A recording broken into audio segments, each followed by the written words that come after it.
အားလုံးပဲမင်္ဂလာပါရှင် Housewife Diary Channel လေးကနေပြန်လည်ကြိုဆိုလိုက်ပါတယ်ဒီနေ့မှာတော့အီမွန်တို့အိမ်နောက်မှာရှိတဲ့အုံးမင်းတွေကိုခြိုင်ရင်းနဲ့အုံးလေးလေးတွေခွဲစားဖြစ်ပါတယ်အဲ့ခွဲစားရင်းနဲ့အီမွန်အနည်းငယ်လေးဘယ်လိုခွဲလဲဆိုတာကို share လုပ်ပေးခြင်းလို့ဒီဗီဒီယိုလေးကိုမျှဝေပေးလိုက်တယ်နော်အုံးသီးကစိမ့်စိမ့်လေးဖြစ်နေမယ်လေးလေးဖြစ်နေမယ်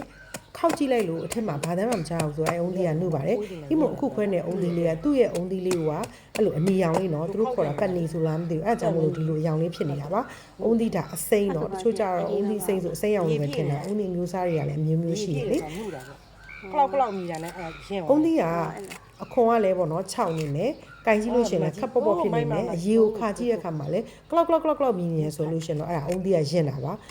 ဒါပေမဲ့အဲ့လိုပေါ့တိုင်းလဲအုံးသီးကရင့်တာမဟုတ်ဘူးเนาะအရန်ကိုပေါ့သွားပြီးတော့ခောက်ကြည့်လိုက်လို့ရှင်ဘာတမ်းမှမမြင်ဘူးဆိုလို့ရှင်တော့အဲ့ဒါအချောက်လွန်သွားတာပေါ့เนาะအီမိုဒီနေ့ချရတဲ့မှာဆိုလို့ရှင်အဲ့လိုအချောက်လွန်သွားတဲ့အသီးကြီးလည်းပါတယ်ပေါ့เนาะအီမိုကချမယ်နဲ့ဒီအုံးမင်တွေမချဖြစ်တဲ့ခါကျတော့အုံးမင်ပေါ်မှာပဲအရေခမ်းပြီးခြောက်သွားတာတွေလည်းပါတယ်အနုတွေလည်းပါတယ်အရင်တွေလည်းပါတယ်အဲ့ဆိုလို့ရှင်တော့အီမို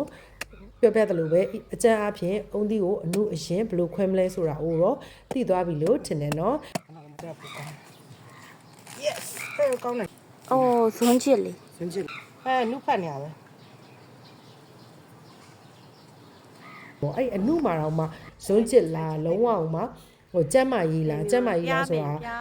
လုံးဝဟိုအရေးတယ်လေးပေါ့နော်အရေးကိုပဲအဓိကတောက်တာပေါ့ဇွန်းချစ်ကြတော့ဒီမိုဒီဗီဒီယိုထဲမှာပြထားတယ်ဒီအသီးလေးဆိုတာဇွန်းချစ်ပေါ့နော်လုံးဝအရေးတယ်လေးဆိုလို့ရှင်လေးပြီးတော့လေသူကလေဟိုအခွန်လေးတွေကစိတ်မိအညာလေးကလေနှုတ်ဖတ်နေအဲ့ဒါဆိုလို့ရှိလို့ရှင်ကျမ်းမာရေးပေါ့နော်ဒါကတော့ဟိုကအုံးသီးရောင်းတဲ့သူတွေကိုကပြောလိုက်ရင်တော့ရတယ်ပေါ့ဒါပေမဲ့ကိုယ်တိုင်လည်း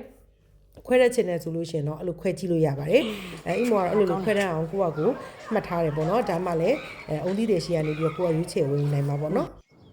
အဆုံးထိကြည့်ရှုပေးတဲ့အတွက်အားလုံးကိုကျေးဇူးတင်ပါတယ်နောက်ထပ်ဗီဒီယိုလေးမှာပြန်လည်ဆုံတွေ့ကြမယ်နော်အားလုံးပဲတတာ